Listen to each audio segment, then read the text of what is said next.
estos problemas y qué tenemos con todas estas patologías, que además, aunque no me crean, también está inmerso el hígado. Cuando nosotros tenemos el hígado graso, el hígado alterado, un problema hepático, prácticamente esto va a ir a repercutir también en la boquita y en una halitosis.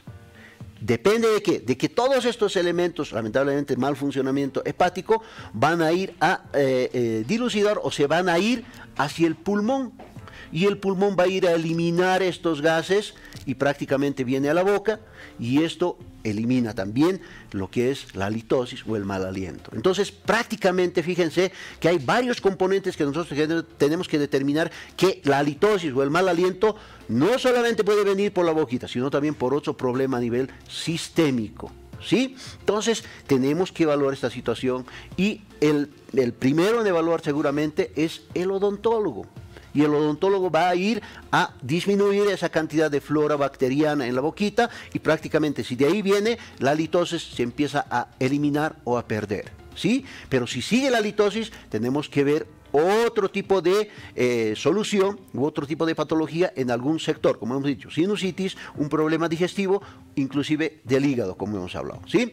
Es fundamental. Las recomendaciones que les doy es fundamental lo que habíamos hablado también. Primero, la higiene bucal. Es fundamental que las personas mínimo 3 veces al día se cepillen los dientes, se laven los dientes, mínimo, ¿sí? Por lo menos darle 5 minutos al cepillado, ¿sí? 5 minutos, mejor 10 minutos al cepillado. Un buen cepillado hace toda esta eliminación de las bacterias y de los restos de comida. Segundo, el uso del hilo dental. Es fundamental el uso del hilo dental, porque entran a los espacios interdentarios y van a ir a sacar todos los elementos que el cepillo no pudo hacerlo. Y finalmente, el uso de un enjuague bucal, en el mejor de los casos, 1 o 2 veces al día, que es fundamental manejar. El principal cepillado es en la noche, ¿sí? En la noche prácticamente tenemos que lavarnos muy bien, porque en la noche, como les digo, el flujo de saliva empieza a bajar. Vamos una llamadita más, por favor. Adelante, por favor. Buenos días. Buenos días, doctor. Por la molestia. No, ¿por qué? Doctor, ¿dónde queda su consultorio? Soy una persona de la tercera edad y quisiera venir a que me revisen mi dentadura, ¿no? Claro que sí. Yo me lavo en la noche, en el día, todo eso, pero igual se me está picando. Tengo también placa en la parte delantera y la parte de abajo, pero me quedan todavía algunos dientes, entonces quisiera venir a consultarle, doctor. ¿Cómo no? ¿Cómo no, mamita querida? Muchísimas gracias. Gracias por la llamada, gracias por la situación de la referencia, y nosotros siempre estamos prestos para poderle coadyuvar, ¿sí? A todas las personas que nos siguen y ven el canal, por favor, consulta gratuita. Vénganse con el nombre del canal. He visto en Palenque TV, por favor, mi consulta gratuita. ¿Por qué no? 100%, para eso estamos, para poderlos ayudar, guiar en esta situación. Si sigue un tratamiento, muy bien, pero si no, por lo menos va a tener la información de qué es lo que tiene, ¿sí? ¿Qué es lo que le aqueja en todo caso? Lo fundamental, lo que le decía la televidente, es prácticamente nosotros lo que tenemos que hacer es manejar la información adecuada en los pacientes, y eso significa que mientras más visitas al dentista es mucho mejor. No siempre cuando haya dolor en los dientes vamos a ir al dentista. Podemos ir cualquier momento en una revisión cotidiana para poder evaluar y determinar lo que ella dice. Me sobran todavía algunos dientes, y esos dientes hay que mantenerlos como unas joyas ahí adentro, porque prácticamente si pierde esos dientes más, va a tener que utilizar o una placa removible total, o unos implantes, o un puente, o el tipo de rehabilitación que necesite. Entonces, prácticamente tenemos que manejar esto muy bien. Muchas gracias por la situación. Bueno, nosotros nos encontramos para responderle a la televidente. Estamos en 2 direcciones, por favor. Estamos en el edificio Mariscal de Ayacucho, 4º piso, oficina 412. Esto queda entre la calle Loaiza, esquina Avenida Camacho, muy cerquita ahí del Mercado Camacho. Teléfono 290-2018. Y también, si vive en la Ciudad del Alto, estamos en la Ciudad del Alto, en el edificio San Pablo, ¿sí? 1er piso, Jorge Carrasco, esquina calle 2, ¿sí? Muy cerquita ahí de la alcaldía Quemada. Y cualquier referencia, ahí tienen el celular, el 730-77371, ahí está la dirección de la ciudad de La Paz y también de la ciudad del Alto. La Paz, ahí está Jorge Carrasco, esquina calle 2, edificio San Pablo. ¿Sí? Muy conocido el edificio San Pablo ahí en el Alto, y aquí en la ciudad también el edificio Mariscal de Ayacucho. Loaiza y Camacho, estamos siempre prestos para servirle, para ayudarlo en todo lo que se pueda, aunque no me crean. No veamos siempre el ámbito económico. Es un parámetro, pero secundario. A nosotros lo que nos interesa es que usted se vaya con toda la información necesaria y que sepa qué es lo que tiene. ¿Sí? Y cómo puede solucionar el problema. Entonces, esperemos que les haya gustado esta situación. Esto de la halitosis es fundamental, es un tema también muy amplio, pero prácticamente tenemos que continuar con más, ¿sí? Tenemos un invitado de lujo también hoy día y vamos a continuar con él en un siguiente sector, ¿sí? Así es que ahora nos vamos a un cortecito, pero siempre con el auspicio de nuestro querido amigo, el doctor Jorge López Videla, ¿sí? El sistema de radiografías odontológicas lo tiene él. Gracias, querido doctor, gracias, querido doctor Jorge López Videla. Es un amigo enorme, es un amigo muy carismático, les cuento, y además muy profesional, como ven ahí.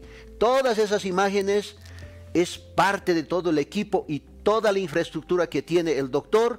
Este es un elemento muy bonito, lo que ustedes veían ahí, que es una impresión en 3D que él tiene allá para poder hacer las famosas cirugías guiadas, ¿sí? De los implantes, ¿ya? Entonces mandamos nosotros la evaluación y el doctor los realiza. Ahí tiene todo el equipo del doctor Jorge López Videla.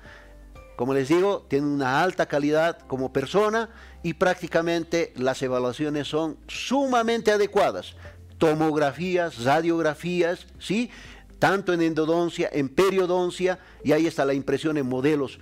Prácticamente rehabilitan la situación en 3D, lo que es un maxilar tanto superior como inferior, y prácticamente el doctor Jorge López Videla está con nosotros durante un buen tiempo más, así es que agradecidos con él. Excelente profesional, excelentes médicos y técnicos que tiene ahí en lo que es la zona sur, ¿sí? Ahí lo pueden ubicar. Y prácticamente el doctor Jorge López Videla está con nosotros y con mucho más, ¿sí? Bueno, nos vamos a un cortecito y volvemos con mucho más.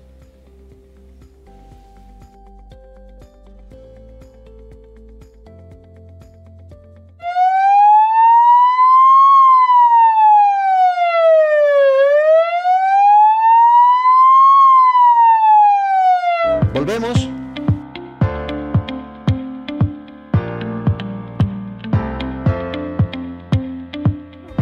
Estamos ubicados en la calle Pedro Rodríguez, número 678, casi Venancio Burgoa. Para mayor información, comunícate al 232-20. De lujo, con un invitado, un amigo en todo caso. Él es máster Silver Alonso, que tiene una especialidad y una maestría en lo que es la hipnosis clínica, ¿sí? La hipnosis clínica tiene que ver con la situación del ámbito psicológico, de la mente y todos estos parámetros fundamentales que hoy queremos tocar, y prácticamente tiene que ver con un aspecto fundamental que es la estética.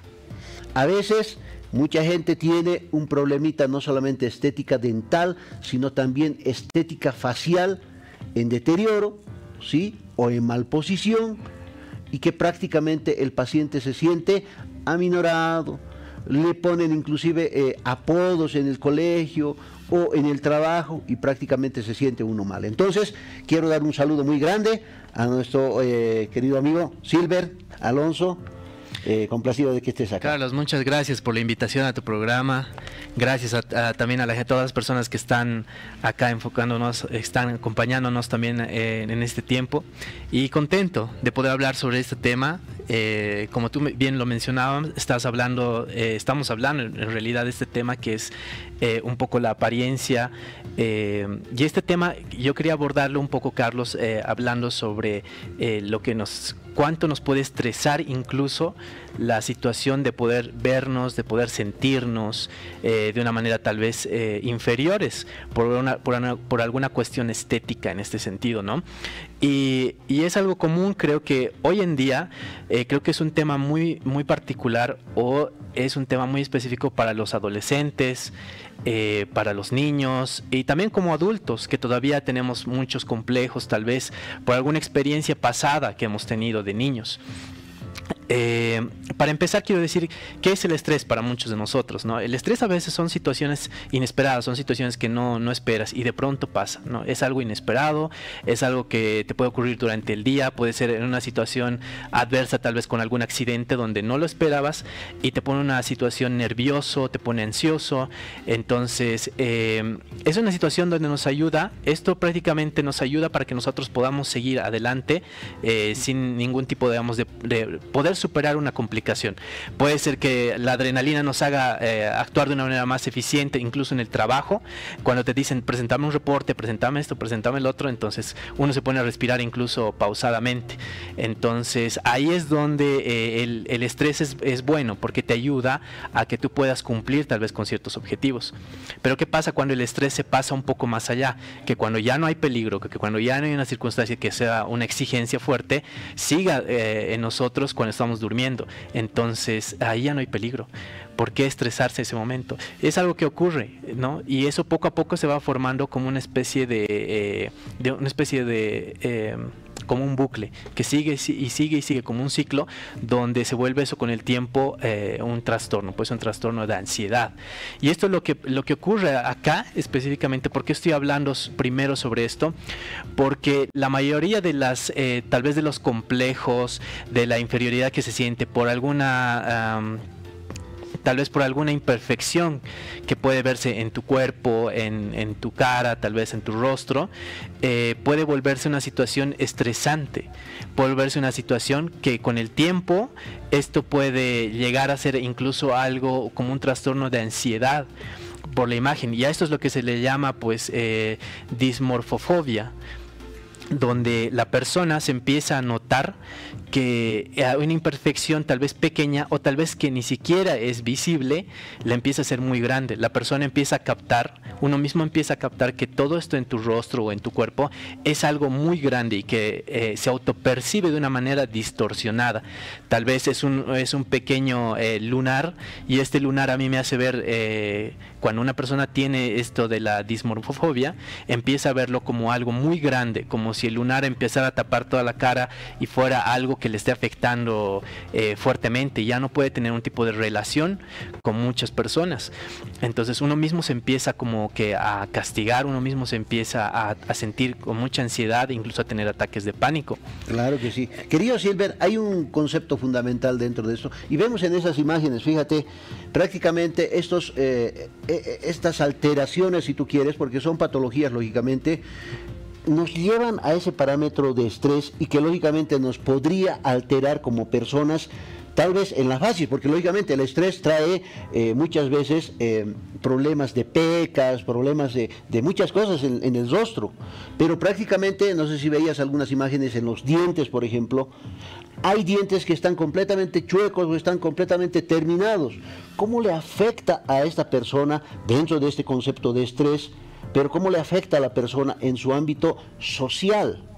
Exacto. ¿Sale, no sale, habla, no habla? Claro, no, y esto es algo, como dije, que está afectando mucho, sobre todo creo que a los adolescentes está afectando mucho, porque en realidad muchas de las personas pueden sentirse muy mal. Eso es algo natural. Lo que pasa es que también, Carlos, estamos viviendo en una sociedad del envase. ¿Ya? Eso para responder a la pregunta, estamos viviendo en una sociedad donde importa más el contrato de matrimonio que el mismo matrimonio. Importa más la ropa que el ser humano. Entonces, esta sociedad que últimamente se está enfocando mucho a lo que es el envase, la apariencia, incluso como puedes ver en las redes sociales que está afectando, ven muchas de las personas, todos en las redes sociales o en su mayoría salen felices, con una sonrisa súper blanca, salen pues de vacaciones y todo, y cuando uno ve esto en las redes sociales se empieza a sentir mal, dice, ¿por qué personas? Yo tengo un problema, porque yo no soy así. Entonces, como tú dices, cuando van al dentista, van a hacer consultas, ellos se autoperciben y ven que por más que en algunos casos puede ser que podrían corregirlo y sentirse bien, pero hay otro caso donde ellos pueden ir al dentista, corregir esa imperfección, pero aún así se pueden autopercibir que no está bien. Y que incluso no me gusta, entonces se someten a más intervenciones, pero aún así no les basta. Claro. Entonces es porque es una situación donde, como te digo, es la sociedad del envase. Y quiero hablar rápidamente sobre estos dos puntos, que hay una diferencia en esto, que es lo que es el autoestima y el autoconcepto. Yo no soy fanático de la autoestima, Carlos. No soy fanático, a todos les digo, porque la autoestima es algo que nos han inculcado, donde en realidad las familias, los papás, en su gran amor, dijeron: necesito que mi hijo sea feliz, y para que sea feliz, por favor, necesito, eso es lo que pido para mis hijos, que sean felices. Y cuando pasa el tiempo, los hijos se hacen dependientes de esta felicidad. ¿Por qué estoy triste? ¿Por qué tengo estas ciertas, les sale, qué sé yo, tienen un diente que está mal, o lo pueden perder por alguna situación, un accidente o cualquier cosa? Entonces ellos empiezan a sentir: entonces no soy feliz, no soy feliz.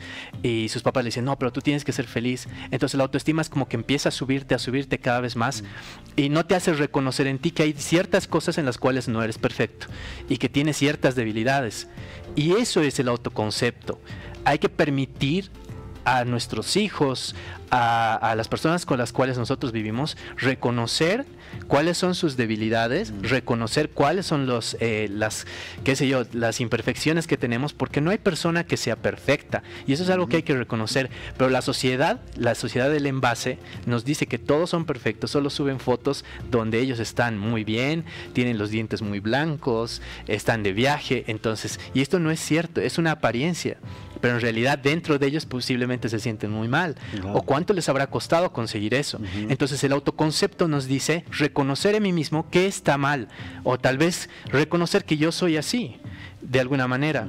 Y ese es el propósito. Yo reconozco mis debilidades, y a partir de eso yo puedo ser feliz, porque sé cuáles son las cosas que tal vez me están afectando. Yo no puedo reconocer, Carlos, la felicidad si antes no he reconocido el dolor en mi vida. No puedo estar alegre si antes no he reconocido la tristeza en mi vida. Entonces, cuando uno no lo hace, ¿qué pasa? Que cuando ustedes crían a sus hijos, o criamos a nuestros hijos, pasa que con el tiempo se les hace como adictos a la felicidad. Entonces llega un momento en el que, ¿cuándo soy feliz? Ya tengo esto, ya tengo el otro, ya tengo esto, pero no soy feliz. Me hice esto en estética dental, me hice esto en alguna intervención, pero no soy feliz.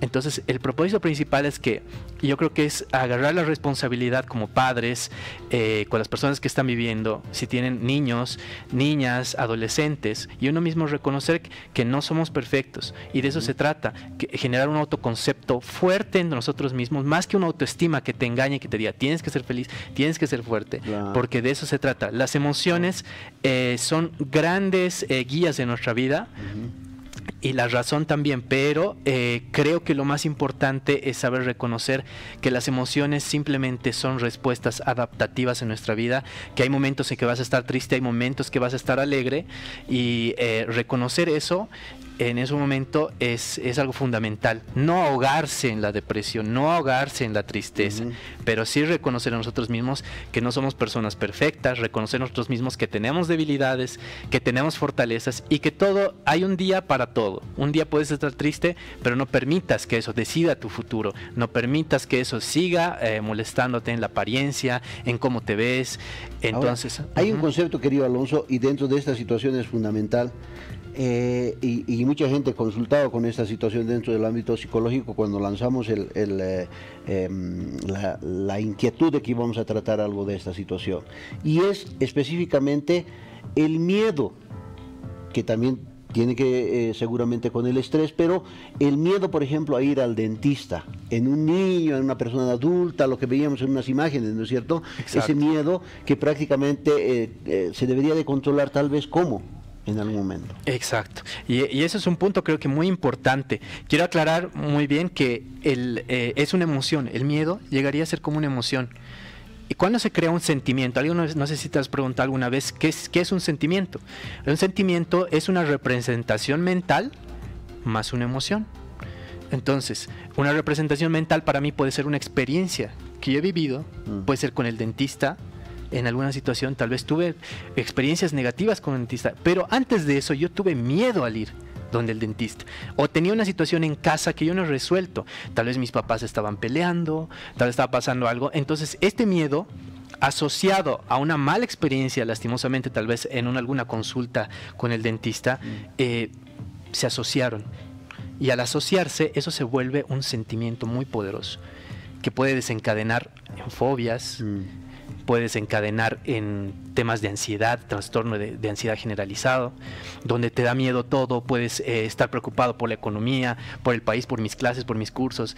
Entonces, el miedo es algo que a veces se puede asociar con una mala experiencia y eso se vuelve un sentimiento fuerte. Pero en un niño, eso es lo que justamente pasa en los niños. A veces los traen 2 años, 3 años a los niños, ¿y qué hacemos con ellos? Claro, exactamente. Lo que pasa es que ahí, como digo, es la representación mental que ellos tienen. Ellos en ese momento, todos los niños captan lo que está ocurriendo en su entorno. No podrán verbalizarlo en ese momento, pero captan lo que está ocurriendo. Entonces, vámonos a una llamadita, querido Alonso, por favor. Claro. Muy buenos días, adelante con su consulta. Muchas gracias. Buenos días.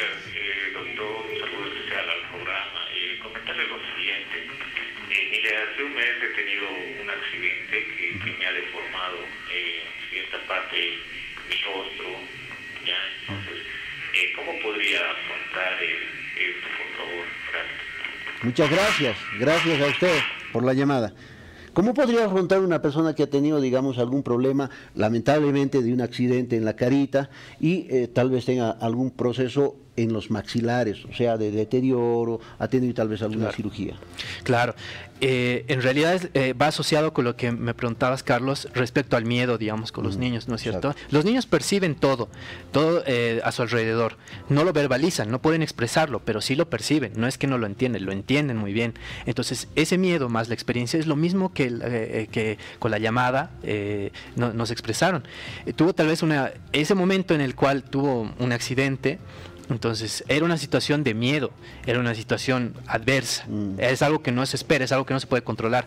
Entonces, ahí, la manera de poder afrontarlo, creo que es, partimos por ahí, reconocer primero, creo que en uno mismo, que una cosa es la autoestima, decirte, quiérete a ti mismo, haz esto, haz el otro, pero en realidad lo que necesitas es afrontarlo. De alguna manera necesita, doctor, reconocer primero el autoconcepto del mismo, que nadie es perfecto, que puede haber situaciones en las cuales no esperamos, y otro, que yo recomiendo, doctor, tomar la terapia con hipnosis, porque la terapia con hipnosis nos ayuda mucho en ingresar al inconsciente para poder resignificar el accidente y que la persona se autoperciba tal y cual. El accidente es lo que le está haciendo una emoción negativa, que le está guiando en su vida y que le está cortando. Así que se necesita de terapia para poder afrontar todo esto, ¿no? Qué bien, qué bien. Ajá. Yo creo que es un tema bastante amplio, eso de la psicología, y podemos hablar muchísimo. Pero prácticamente el tiempo nos pisa también. Mi estimado Silver Alonso, muchísimas gracias por la visita. Doctor, esperemos que tengamos otra oportunidad para poder charlar mucho más sobre estos temas. Por supuesto, Carlos. Muchas gracias a ustedes y muchas gracias a todos por acompañarnos en casa. Bueno, muchas gracias a todos. Nos vamos a un cortecito y volvemos inmediatamente.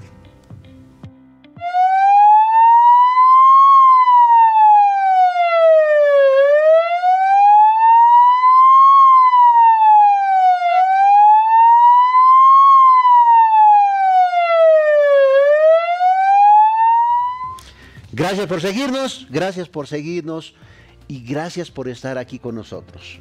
25 de junio 2022, seguimos adelante con toda esta información que nosotros tenemos y queremos lanzar la invitación con todos estos eventos que nosotros tenemos en tratamientos faciales. Gracias al doctor, está con nosotros, que es médico, que es prácticamente parte del consultorio y que va a traer todos estos tratamientos y todas estas soluciones a nivel de lo que es la piel de las personas. Estamos ubicados en la calle Loaiza, esquina Avenida Camacho, edificio Mariscal de Ayacucho, 4º piso, oficina 412. Sus reservas 290-2018, 730-77371, ¿sí? Estética facial para todas las personas, también en la Ciudad del Alto, ¿sí? Estamos con el doctor también en la Ciudad del Alto, él los va a atender personalmente en sus consultas, en la calle Jorge Casasco, esquina calle 2, ¿sí? Edificio San Pablo, ¿sí? 735-214-16, también para sus consultas, por favor, al piloto pueden hacerlo. Y prácticamente el doctor los va a recibir de mil amores y prácticamente con todos los tratamientos a nivel facial, con eso del Botox, ¿sí? El ácido hialurónico y todos los efectos que nosotros tenemos en lo que es estética facial, ¿sí? Tenemos que irnos, tenemos que despedirnos, el tiempo nos ha ocupado. Tenemos mucho material todavía que lo vamos a lograr la siguiente semana y también en las redes sociales vamos a estar dando todas las respuestas necesarias, ¿sí? Queremos agradecer a cada uno de ustedes. Un saludo muy especial al doctor Pacheco, ¿sí? Con su clínica dental Pacheco, al doctor Wilson Pacheco. Muchas gracias siempre por la referencia y vamos a seguir con él también. Él está en Alto Brajes, está delicadito, pero la siguiente semana nos va a acompañar acá, ¿sí? Gracias por todo, a todos ustedes, que tengan un feliz fin de semana, a seguirse cuidando, ¿sí? A seguirse protegiendo. Muchas gracias por todo, gracias a Dios por estar un día más acá. Gracias a todos y síganos siempre en las redes sociales. Unión Bolivia, hasta siempre.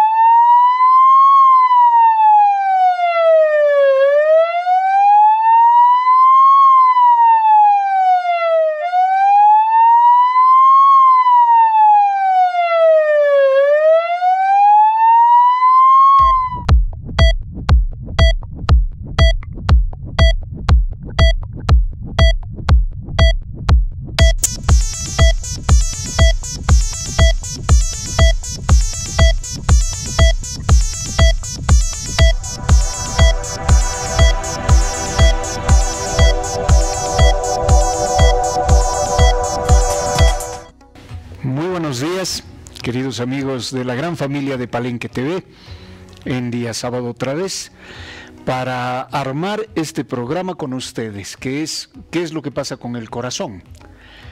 De antemano les quiero aclarar y pedir un muy regalado favor, que las comunicaciones se hagan con los números que van a aparecer aquí abajo. El teléfono celular yo lo tengo apagado, por supuesto, porque no se puede interferir con la transmisión, así que cualquier consulta a los números que van a aparecer aquí abajo, por favor, y pues adelante sus preguntas desde el principio si lo quieren, para que lo hagamos dinámico y para que exista esta retroalimentación entre ustedes y nosotros y podamos trabajar y avanzar para darles alguna orientación, alguna luz sobre algún tema específico del corazón, no necesariamente relacionado con lo que vamos a hablar hoy como una introducción, por un lado.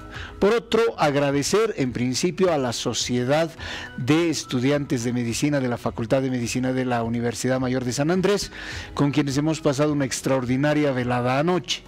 Se ha tenido un curso acerca de electrocardiografía, seguramente van a aparecer en las redes sociales.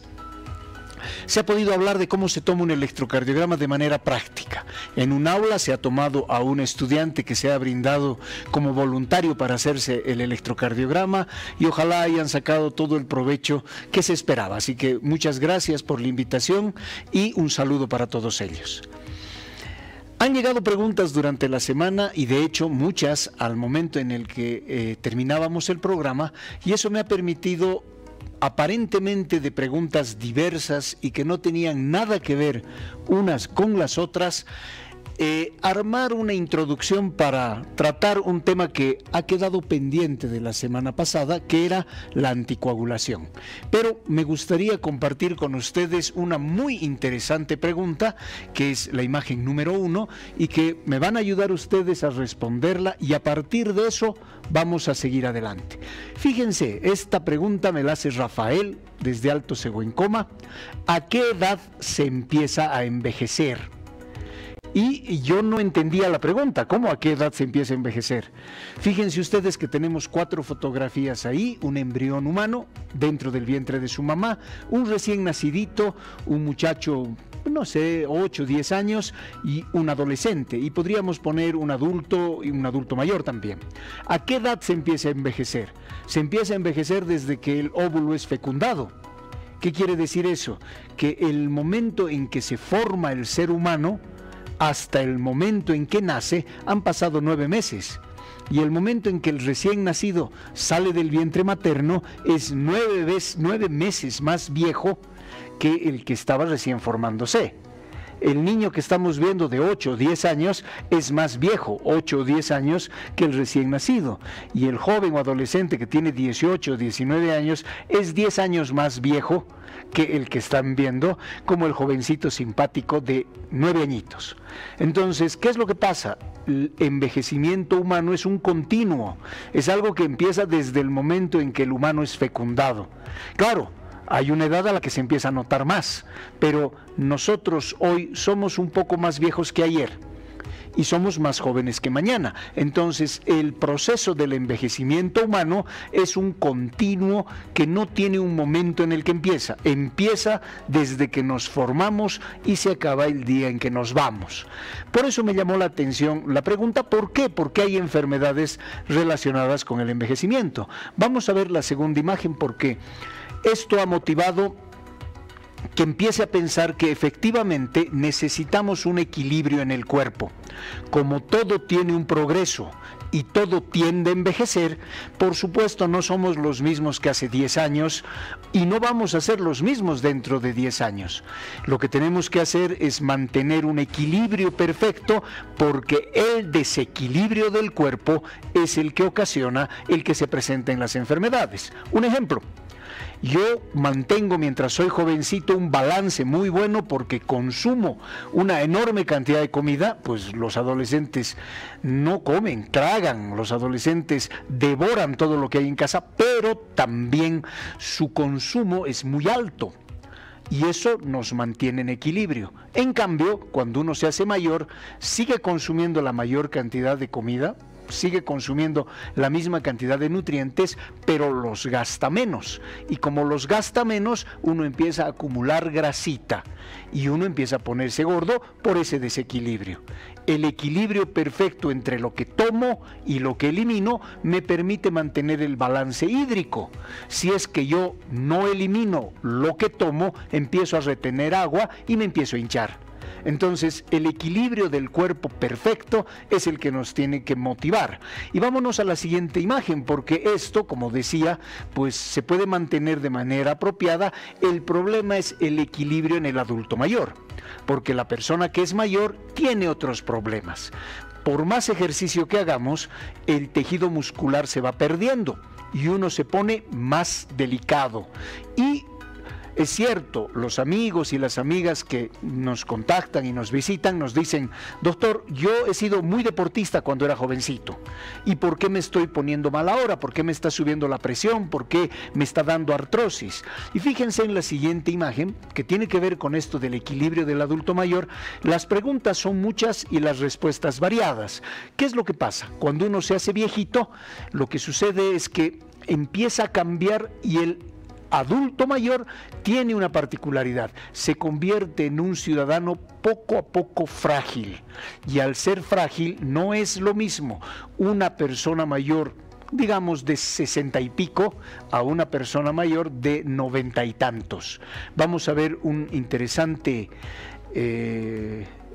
interesante secuencia de los riesgos en el adulto mayor, no solo de la obesidad, sino fenómenos de esclerosis de las arterias, el endurecimiento de las arterias dentro del cerebro, las articulaciones que se ponen más viejitas, el tejido que se empieza a apolillar, el corazón que empieza a tener problemas del propio corazón, hipertensión arterial, se junta la diabetes, se junta la demencia. Entonces, estos son los riesgos que nos obligan a pensar que a medida que nos hacemos mayores, nuestro riesgo va a aumentar, y este riesgo es para todos. Hace poco escuché a una paciente, la señora Rosa, de Vino Tinto, a la que le mando un saludo, que me decía: pero ¿por qué me estoy poniendo vieja de golpe?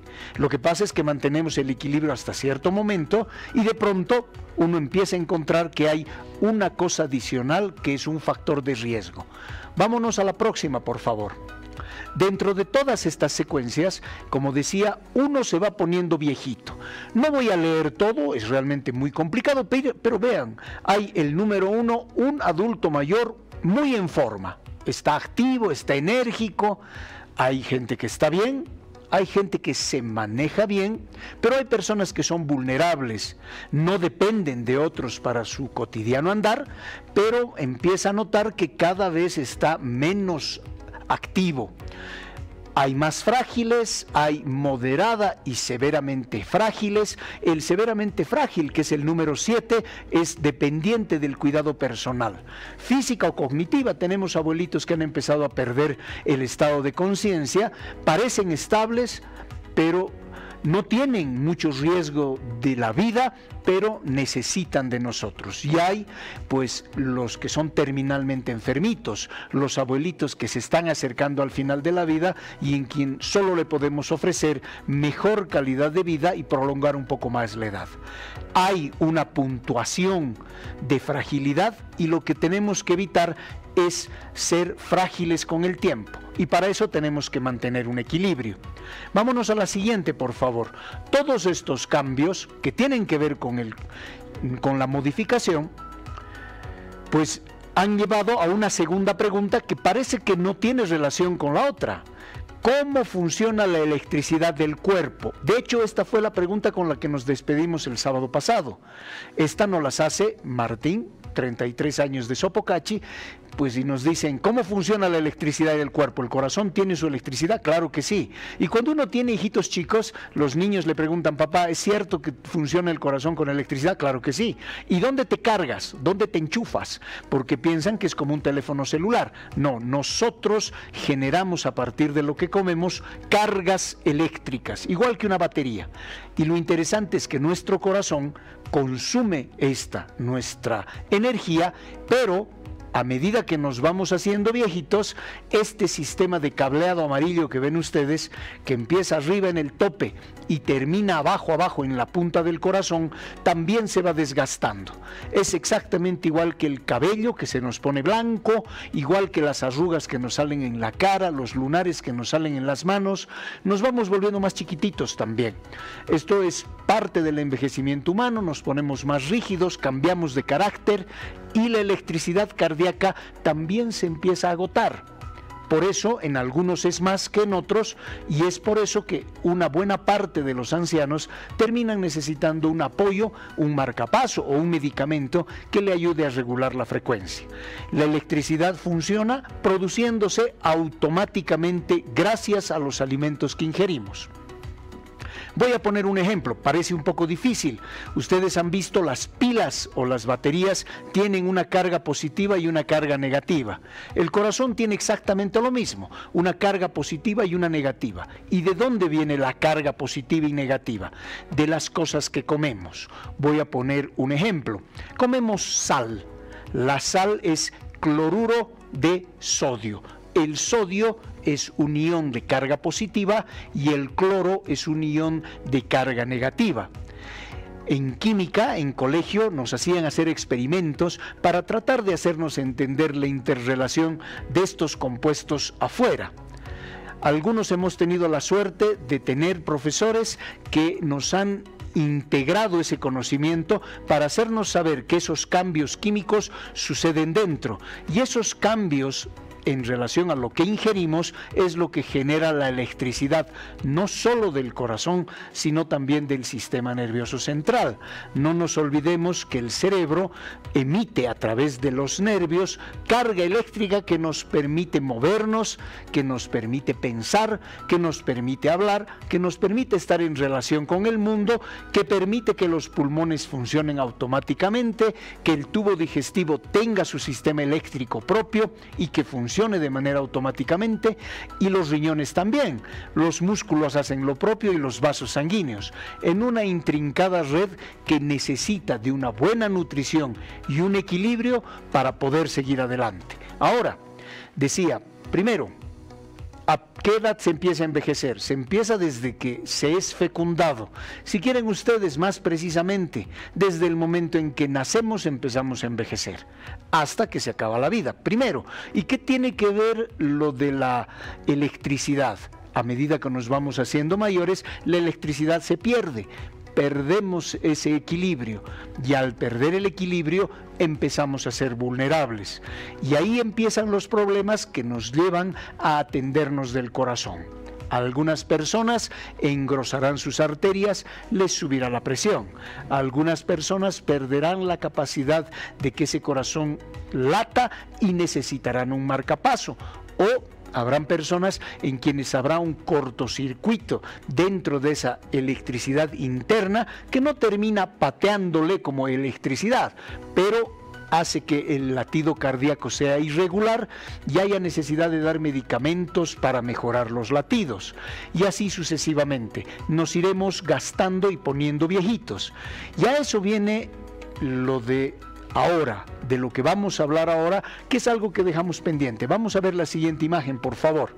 Estamos viendo el proceso natural del envejecimiento humano. Y nos preguntan por qué tenemos dos tipos de sangre. Tenemos una sangre rojita y una sangre un poco más oscura. Tenemos una sangre arterial, que es la que lleva el oxígeno, y tenemos una sangre venosa, que es la que recoge los desechos, digamos de esa manera. La sangre arterial es bombeada por el corazón, va para el cuerpo entero y es recogida por las venas. Las venas, ustedes se las ven en las manos, son pues unos sistemas vasculares que parecen de color verde, porque traen una sangre un poco más oscura. Y esa sangre más oscura vuelve al corazón y al llegar al corazón se va para los pulmones. Y en los pulmones lo oxigenan y le cambian el color a esa sangre y no las devuelve roja otra vez. Entonces la sangre roja nos da nutrición y nos da oxígeno, y la sangre oscura, la sangre moradita, la sangre guinda, esa sangre vuelve al corazón para ir al pulmón. Y tenemos esto porque necesitamos este equilibrio también para poder respirar y nutrir a nuestro cuerpo. Vamos a la siguiente. Todo lo que tenemos en el cuerpo está vivo.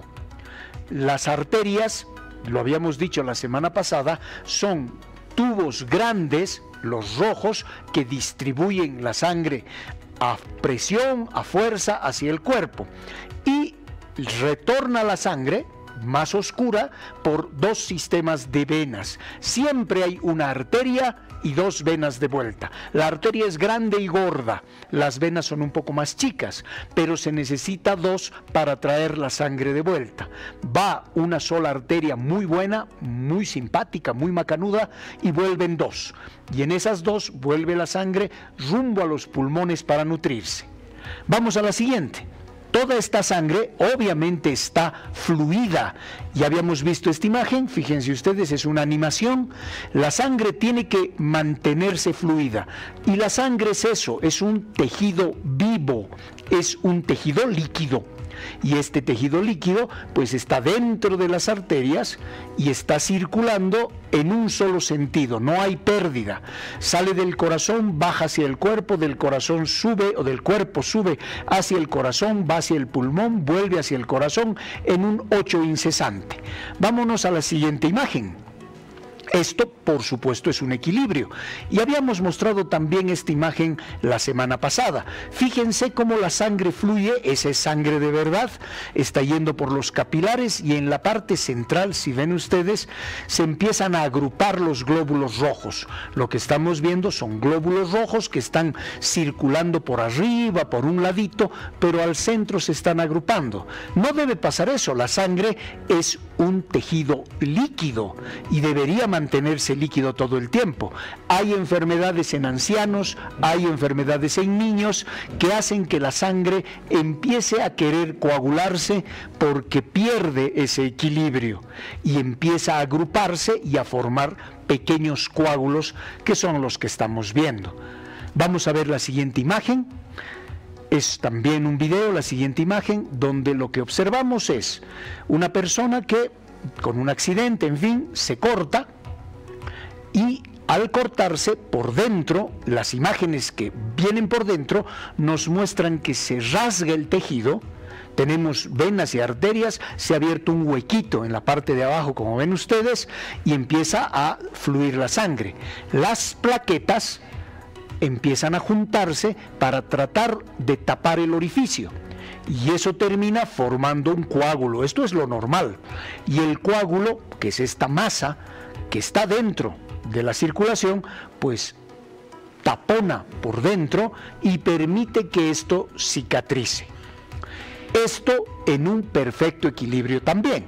Vamos a ver la siguiente imagen, que es una representación más o menos parecida de este video, solamente que la persona ha querido alzar una rosita, se ha pinchado, nos ha pasado a todos, nos hemos cortado con hoja de papel, entonces empieza a fluir la sangre para afuera a través de un agujerito, una rasgadura que nos hemos hecho, la sangre empieza a salir en chorros pequeños, y esta sangre que está escapando por ese agujerito, pues rápidamente tiene estas estructuras, son muy interesantes para lo que vamos a ver más adelante, que es la formación de plaquetas. Estas plaquetas, que son estas estructuras blancas, pues se acercan y tapan rápidamente el orificio. Y al taparlo rápidamente, pues empiezan a agregar cosas, hacen una red a través de una red de fibrina, lanzan una red como de pescar y ahí se trancan glóbulos rojos, glóbulos blancos y estas plaquetas. Y el orificio deja de sangrar, la herida deja de sangrar, pero este stop de la sangre, las plaquetas están en amarillo ahí, son muy ligeritas, son muy delicaditas, entonces necesita cambiar la química adentro y eso que se llama fibrinógeno que lo junta, se transforma en fibrina. Y la fibrina es una estructura un poco más durita que termina cicatrizando el tejido. Quedan en esa red atrapados los glóbulos rojos, como están viendo, y a medida que pasan los segundos y los minutos, eso empieza a adaptarse, a agrupar, y una vez que está pegado todo, en ese momento deja de sangrar. Evidentemente, este es un fenómeno de lo más natural. Se deja de sangrar en segundos o en minutos. Vámonos a la siguiente imagen. Esto en un equilibrio perfecto, en el equilibrio de la sangre y el equilibrio de los anticoagulantes, procoagulantes y anticoagulantes. Todos mantenemos este equilibrio normalmente y cotidianamente, pero hay algunas circunstancias en las cuales el equilibrio se vulnera, este equilibrio se destruye. Veamos por favor la siguiente. ¿En qué situaciones pasa? Evidentemente en personas mayores, pero fíjense esto, me ha parecido interesante el compartir con ustedes. Vamos a suponer que dejamos asentar la sangre puesta en un tubo de ensayo. A uno de ustedes, a mí, a cualquiera de nosotros nos han sacado sangre, se ha puesto en un tubo de ensayo y se lo ha dejado ese tubo parado. Lo que le pasa a la sangre es lo que le pasa a la limonada cuando está en la jarra encima de la mesa, se asienta, y lo que se asientan, ven ustedes, en la parte de abajo son los glóbulos rojos. Hay un pequeño segmento, una bandita muy chiquitita de glóbulos blancos y plaquetas, y todo lo que está arriba amarillo es el plasma. Fíjense que el plasma y el glóbulo rojo pues tienen el mismo tamaño. La proporción de glóbulos rojos y plasma es 50%. Eso es un contenido de sangre normal. Para que sea sangre completa, para que sea sangre entera, tenemos que mover el tubo y tenemos que, no sé, meter una cucharilla a la limonada que se ha sentado y lo volvemos limonada otra vez. En la sangre pasa lo mismo. Un paréntesis chiquitito. Hace tiempo, desde hace un par de años, hemos escuchado que algunos pacientes que estaban cursando con COVID y lo cursaban bastante bien, a veces eran donantes de plasma hiperinmune. ¿Qué significaba eso? Que donaban sangre, centrifugaban su sangre, separaban la parte líquida de la parte sólida, como la estamos viendo, y el plasma era lo que se utilizaba para apoyar a los pacientes que estaban teniendo una mala evolución del COVID. Ese plasma era el que se llama plasma hiperinmune, la parte líquida de la sangre. Abajo está la parte sólida, la mayor parte glóbulos, pero tienen que ser el 50%. A ese 50% se le llama hematocrito. Vamos a ver la siguiente imagen que tiene que ver con esto. Fíjense ustedes, 50%, 50%, pero a lo mejor yo no tengo 50, a lo mejor yo tengo 51 o 49. ¿Hasta cuándo es normal? Los glóbulos rojos deben ser más 4 o menos 4, no necesariamente el 50%. Puedo llegar a 54% o 46%.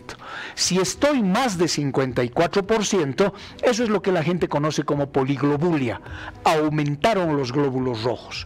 Claro, debería llamarse eritrocitosis en realidad, y es así como se llama. La gente lo conoce como poliglobulia, que es el aumento de los glóbulos rojos. La proporción de glóbulos rojos ha aumentado y eso ha hecho que la sangre sea un poco más viscosa, sea un poco más espesa.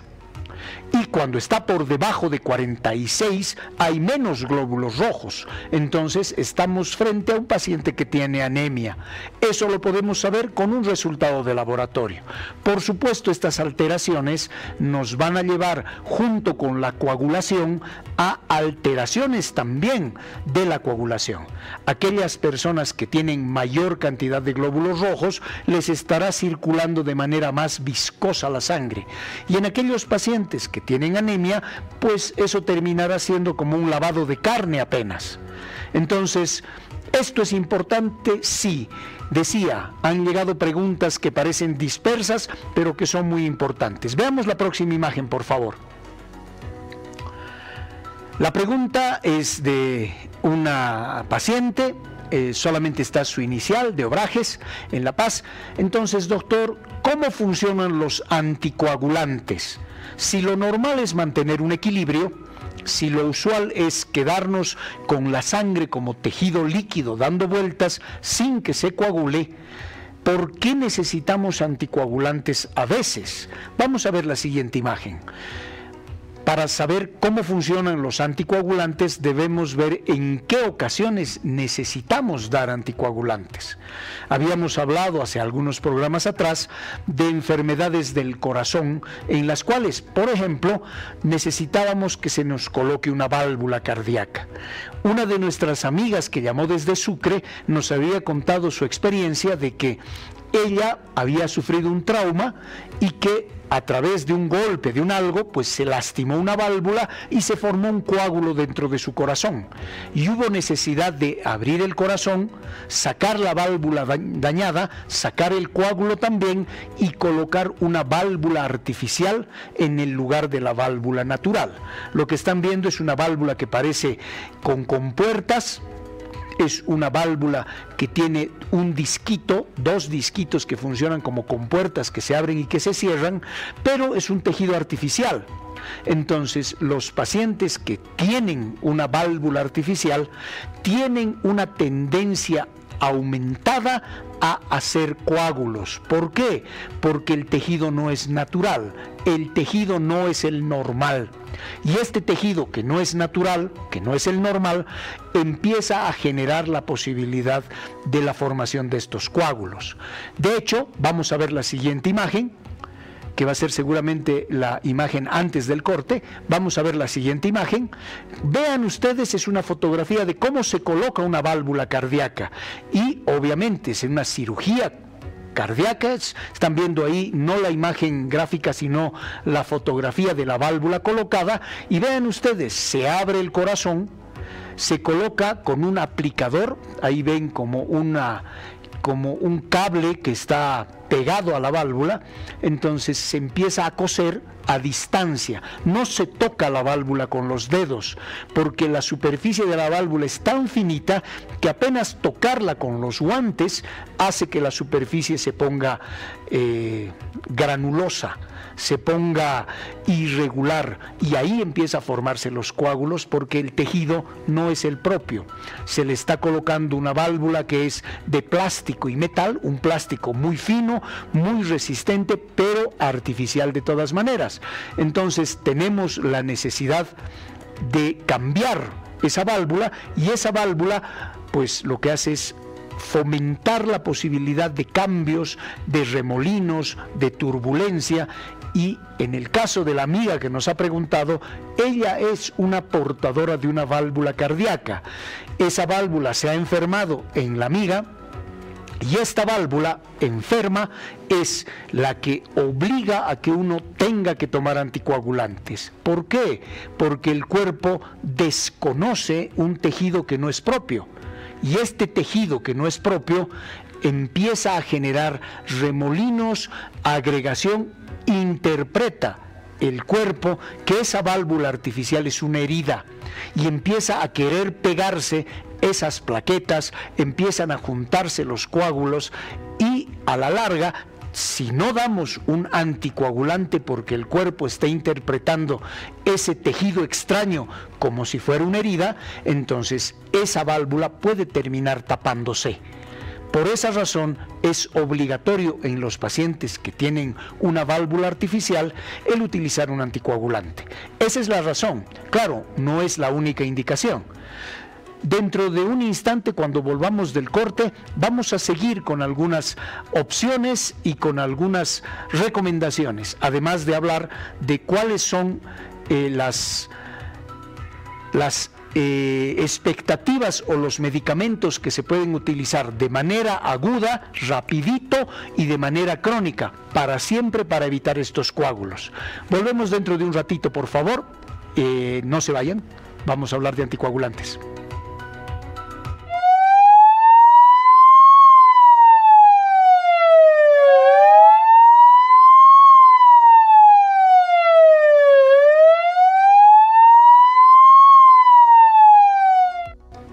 Amigos, hola otra vez en esta segunda parte.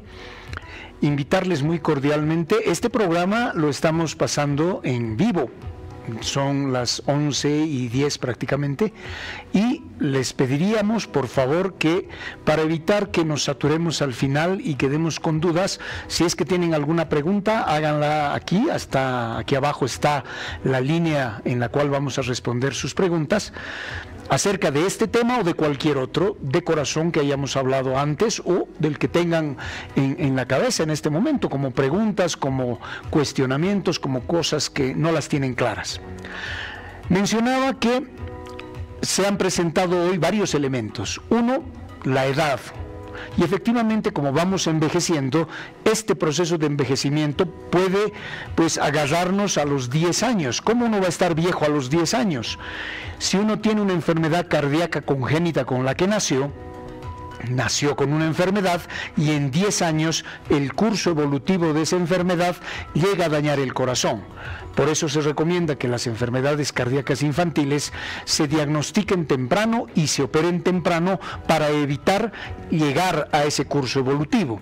Es posible que una persona agarre una infección más o menos a los 11, 12 añitos y eso destruya progresivamente el corazón y termine teniendo una enfermedad a los 20, 25 años que cronológicamente es joven, pero ya tiene 10 o 15 años de enfermedad establecida. O puede pasar, como sucede en la enfermedad de Chagas, por ejemplo, que uno es picado por una vinchuca en la infancia, en la juventud, y termina teniendo problemas en la edad adulta o de adulto mayor inclusive, y tiene necesidad incluso de marcapasos. Entonces, la edad es una situación cronológica que nos avanza y habíamos visto que es posible que en ese camino uno empiece a tener problemas, empiece a ponerse poliglobúlico o anémico. La gente que fuma afecta a los pulmones y hay un intercambio de oxígeno muy malo que termina haciendo que el organismo interprete que lo que falta es oxígeno y en realidad lo que está bastante deteriorado son los pulmones, y es por eso que no entra la suficiente cantidad de oxígeno y la persona empieza a aumentar su número de glóbulos rojos y lo que le empieza a circular en cuenta de sangre líquida es un poco más espesa, o en el caso del paciente que tiene una anemia, por ejemplo, por pérdida de sangre de cualquier naturaleza, obviamente el corazón va a latir un poco más rápido, intentando cubrir las demandas. Como ven, las cosas están encadenadas unas con otras y el resultado en ocasiones son circunstancias en las cuales uno se ve en la necesidad de, o por una prótesis, o por un accidente, o por una arritmia, el corazón empieza a latir irregular y se empiezan a formar coágulos por remolinos, vamos a verlo en un instante, entonces el paciente necesita anticoagulantes. Entonces se tiene que administrar un medicamento. Habíamos visto esta prótesis valvular, esta prótesis en dibujito. Vámonos a la siguiente. Esta prótesis se ve muy parecida en vivo, digamos, que es la imagen que ven ustedes, la prótesis, y se está intentando colocarla ahí. Como es un organismo, es una estructura ajena al cuerpo, pues no se la reconoce como propia y el cuerpo piensa que aquí hay algo y se tiene que coagular. Por eso todos los pacientes que van a prótesis, que se les pone una válvula artificial, esta es una válvula artificial, hay muchísimas, esta es una de doble disco, pues el paciente tiene que seguir con anticoagulante. Vamos a la siguiente imagen, por favor, para tratar de ilustrar cómo van las cosas. Fíjense, la válvula se la coloca y se la sutura, se la cose. Esta es una válvula artificial. Hay una cosedora, como una engrapadora, pero pues cose hilo. Entonces se le pone como unas grapitas que agarran ese anillo alrededor de la válvula. Esto pasa casi en el 25% de los pacientes que llegan en falla cardíaca a los hospitales públicos. Entonces ahí estamos viendo que el procedimiento pues deja una estructura metálica dentro del corazón y esa estructura es desconocida para el cuerpo y se empiezan a formar coágulos por la presencia de estos remaches que se están poniendo para agarrar a la válvula. Vamos a la siguiente, por favor.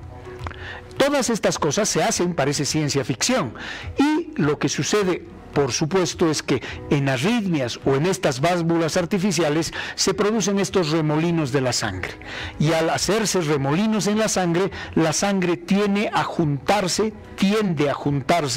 en formación de grumos primero y de coágulos, porque, reitero, el organismo interpreta que estas cosas ajenas son como heridas y aparece primero lo que habíamos visto, esas plaquetas, esas células blancas que parecían arañas, empiezan a juntarse una con otra y eso termina formando una red y ahí atrapa los glóbulos rojos y ahí se forma el coágulo. Vamos a ver la siguiente imagen, por favor. Estos remolinos van a facilitar la formación de esa red blanquecina que yo mencionaba, que es la red de fibrina, y esta red, formada básicamente por plaquetas al principio, atrapa a los glóbulos también, y como los glóbulos rojos son más grandes, se quedan enganchados y terminan agrupándose formando un verdadero coágulo. Entonces hay varias maneras de trabajar para liberar este coágulo. Idealmente no debería formarse. Ya sabemos que hay pacientes que tienen esta tendencia. A veces se forman de por sí. ¿Cómo se forman de por sí? Por mala circulación, y se forman en las piernas. Muchos amigos nos han llamado y nos han dicho: yo tengo varices. ¿Se pueden formar estos coágulos? Se pueden formar, pero no en las varices de afuera. Las varices de afuera son, son poco estéticas, son venas dilatadas, verdes, feas en las piernas, pero no son tan peligrosas. Las más peligrosas son las varices internas, las que no se ven, porque ahí se forman coágulos más grandes que terminan llegando hasta el corazón y hasta el pulmón. Vamos a la siguiente. ¿Qué es lo que hacemos? Tenemos un paciente que tiene un coágulo. Aquí vimos esta imagen hace un instante. Lo normal es que queremos, una hoja de papel, nos cortamos con una espina. En el caso de esto, pues sale la sangre, y el normal proceso es que esta sangre que está burbujeando a través de un orificio se está perdiendo, el organismo interpreta, hay una herida, y empiezan a aparecer esas estructuras blancas que son las plaquetas, se adhieren las plaquetas, y a medida que se van adhiriendo se van pegando más cosas y se va formando una red que impide que esta herida se abra otra vez. Entonces se agrupan una, se agrupa otra, y empiezan en cascada a agruparse muchas más, y empiezan a inhibirse la migración de glóbulos blancos, que también van a ayudar. Se piensa que esta es una emergencia, el organismo interpreta a través de sus defensas que es posible que entre un invasor, y las plaquetas se juntan todas, y hacen que esta herida pues se tranque.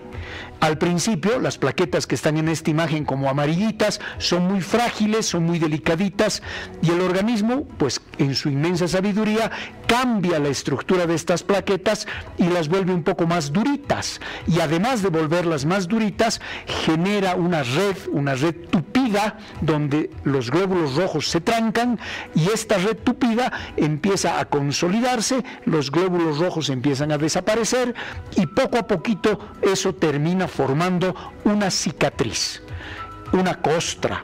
Y esta costra o esta cicatriz empieza poco a poco a reabsorberse, porque, reitero, el cuerpo humano en su maravillosa perfección es absolutamente equilibrado. Vamos a ver la próxima imagen. Como está el cuerpo completamente equilibrado, veamos la siguiente, por favor.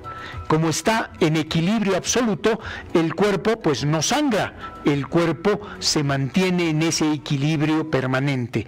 Y esto que sucede frente a una situación aguda, pues en una situación crónica no sucede así. Tenemos una llamada telefónica. Aló, muy buenos días.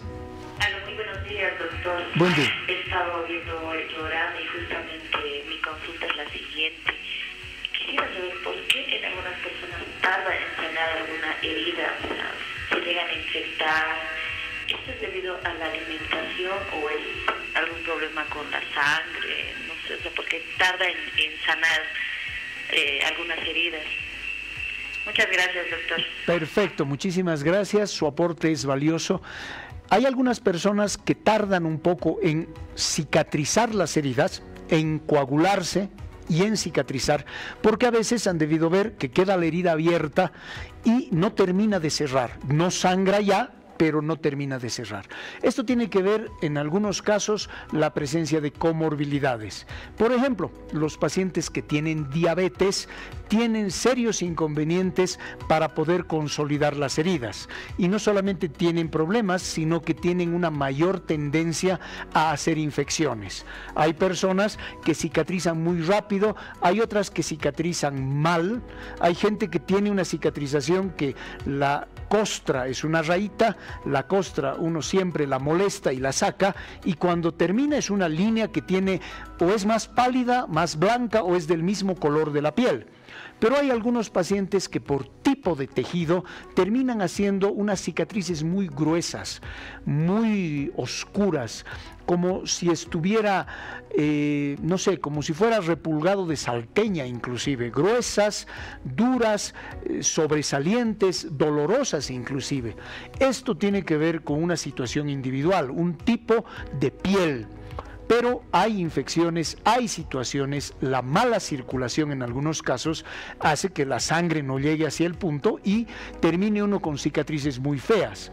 Hay algunas amigas, es muy frecuente en estas personas que mencionaba que tenían varices, que la circulación está muy lenta en la parte de abajo de las piernas, y han debido ver que hay abuelitas y hay abuelitos que empiezan a cambiar el color de la piel abajo y parece que se pone guindo, se pone morado y sube hasta casi media pierna como si fuera un calcetín.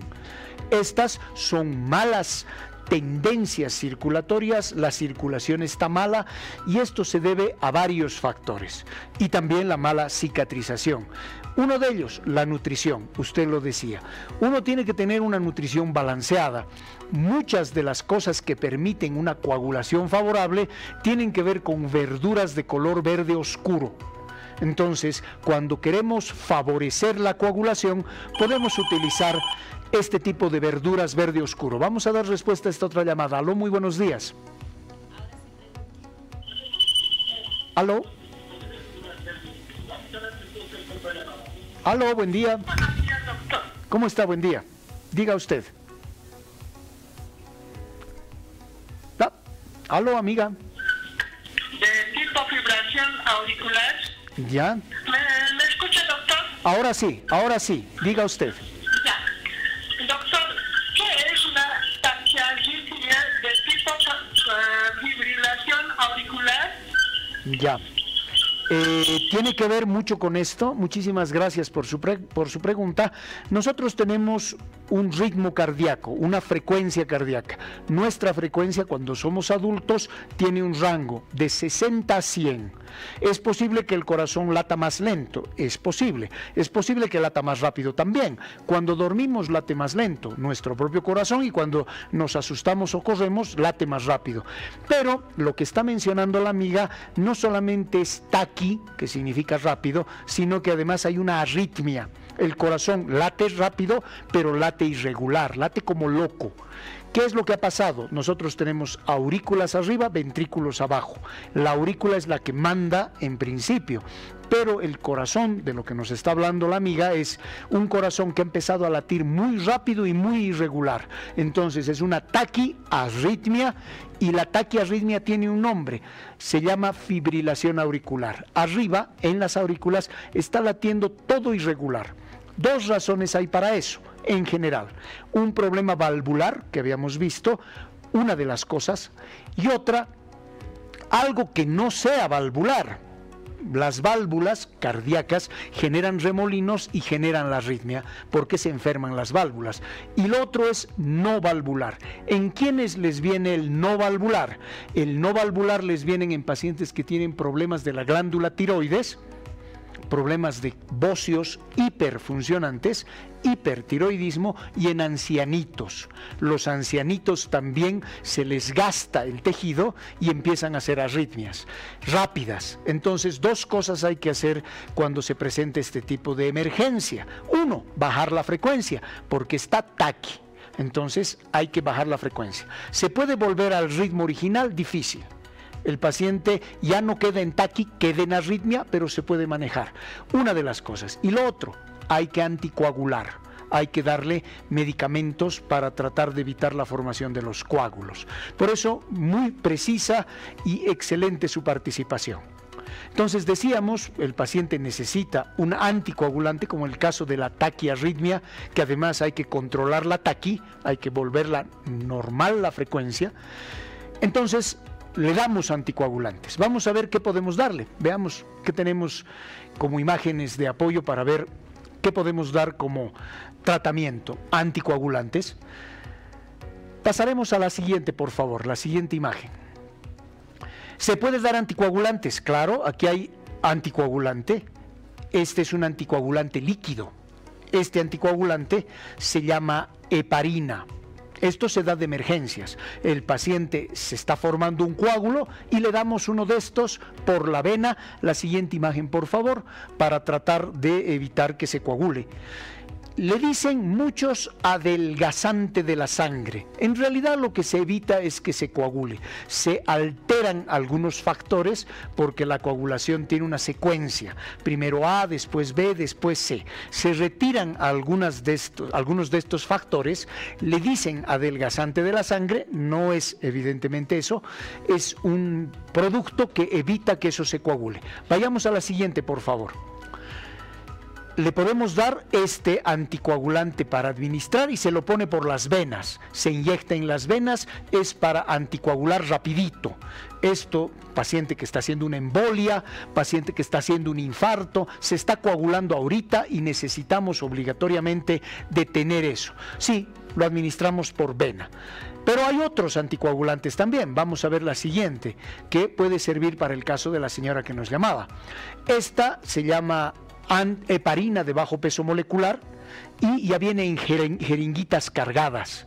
Las jeringas son un poco caritas, pero ya no hace que uno se pueda inyectar en las venas, sino que se pincha en la panza. Se pone, como los diabéticos se ponen su insulina en la barriga, se pincha en el abdomen, ya viene cargadita la jeringa, entonces uno lo que tiene que hacer es pincharse en la barriga una dosis dependiendo de su peso. Esto también se hace de manera aguda, porque se darán cuenta el costo de las ampollitas es un poco mayor. ¿Qué pasa en relación a los anticoagulantes? Seguiremos a la siguiente imagen, por favor. Y hemos visto que hay para poner por vena. Esta es una imagen que habíamos visto de estos coágulos y de estas plaquetas que forman parte del coágulo, entonces se puede atacar a las plaquetas o se puede atacar a los glóbulos para tratar de hacer más líquida, más ligerita la sangre y evitar los coágulos. Vamos a la siguiente. Entonces podríamos hacer esto en pacientes de manera aguda, pero si la enfermedad es crónica, ¿nos vamos a pinchar a diario toda la vida? No. La última, por favor, vamos a ver. Podemos utilizar anticoagulantes por vía oral, pero para utilizar los anticoagulantes por vía oral, para no pincharnos diario, tenemos que ser muy juiciosos con la dosis. Vamos a la siguiente. Este es un anticoagulante, se llama warfarina, y las dosis es variable de la warfarina. Fíjense, son 3 tabletas de distinto color. La rosadita o color ladrillo es de 5 miligramos, la azulita es de 1 miligramo y la café es de 3. Entonces, ¿tenemos dosis variables? Sí, tenemos varios anticoagulantes. ¿Qué es lo que hay que hacer? El servicio médico es el que tiene que definir qué anticoagulante se tiene que tomar. Estamos ya para irnos. El tiempo, ya se ha dicho muchas veces, es un enemigo temible en la televisión, y esto pasa casi cada sábado con nosotros. ¿De qué vamos a hablar a futuro? De los anticoagulantes y de la necesidad de hacer un tratamiento reglado. ¿Todos estamos expuestos? Sí, la vejez nos va a dar a todos, con distinto golpe en distintos órganos. Pero lo más apropiado, si usted tiene una duda, consulte con su médico más cercano y no se olvide que el tratamiento para el corazón probablemente sea de por vida. Podemos hablar en una siguiente oportunidad de anticoagulantes naturales, podemos ver cómo podemos ayudar. Pero lo cierto es, si usted tiene una arritmia, nos han hablado de alguna arritmia, si es que usted tiene problemas de circulación, consulte con su médico. Las enfermedades en general son crónicas y deben ser tratadas para toda la vida. Reitero, el programa lo hacen ustedes, las preguntas y la motivación la dan ustedes. Esperemos que se sigan cuidando, que se sigan protegiendo. Las situaciones sanitarias internacionales han cambiado muy poco. Sigan con las precauciones necesarias y no se olviden que cada sábado tienen un momento también para poder compartir y para poder salir de dudas. Un gran abrazo para toda la familia de Palenque TV y ya nos vemos la próxima semana.